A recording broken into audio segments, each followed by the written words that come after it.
बिहार में एनडीए में seat sharing और लोकसभा के चुनाव के उम्मीदवारों के ऐलान के बाद इंडिया गठबंधन में दबाव काफी बनता जा रहा था और इधर आरजेडी के रवैये से कांग्रेस काफी मायूस भी थी। लेकिन अब खबर यह है कि दोनों के बीच में बातचीत बन गई है, सहमति बन गई है।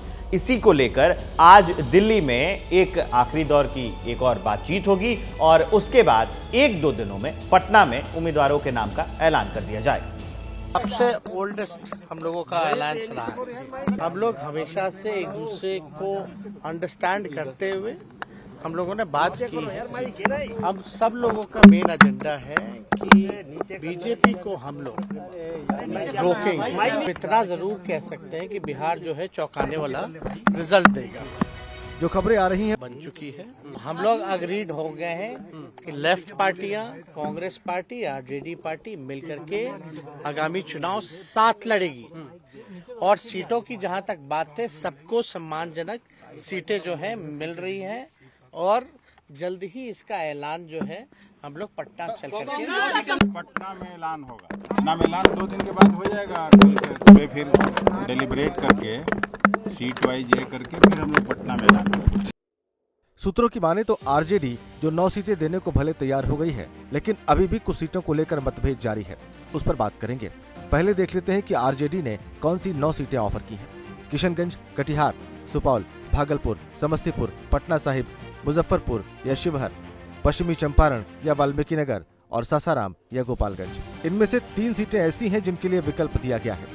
ऐसे में कांग्रेस को यह फैसला लेने में दिक्कत जरूर आएगी, लेकिन अब बात कर लेते हैं उन सीटों की जिसे लेकर अभी भी पेच फंसा हुआ है। पहली सीट है पूर्णिया, जहां से कांग्रेस पप्पू यादव को लड़ाना चाहती है, तो आरजेडी वहां से बीमा भारती को चुनाव लड़ाना चाहती है। अगर कांग्रेस जिद पर अड़ी रही तो आरजेडी बीमा भारती को सुपौल से टिकट दे सकती है।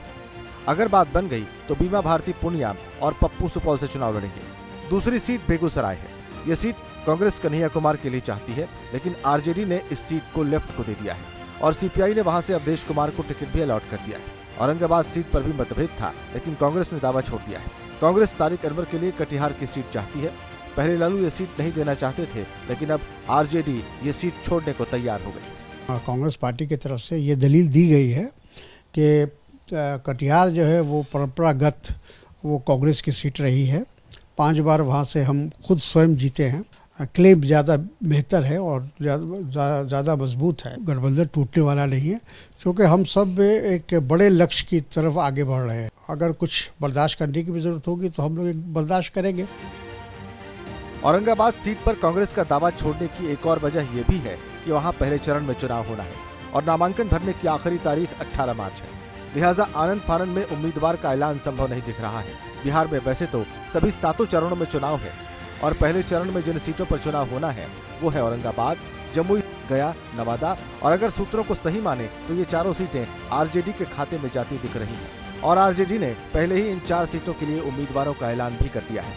औरंगाबाद से अभय सिंह कुशवाहा, जमुई से अर्चना रविदास, गया से कुमार सर्वजीत और नवादा से श्रवण कुशवाहा को टिकट दिया गया है। फिलहाल इतना तो तय हो गया है कि आरजेडी कांग्रेस में जो मतभेद दिख रहा था वो खत्म होने जा रहा है। गठबंधन पर अभी कोई खतरा नहीं है और तय ये भी है कि दिल्ली में आज होने वाली बैठक में सीटों पर मुहर भी लग सकती है।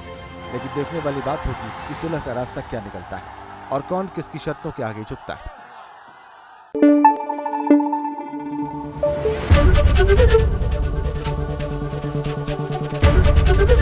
एबीपी न्यूज आपको रखे आगे।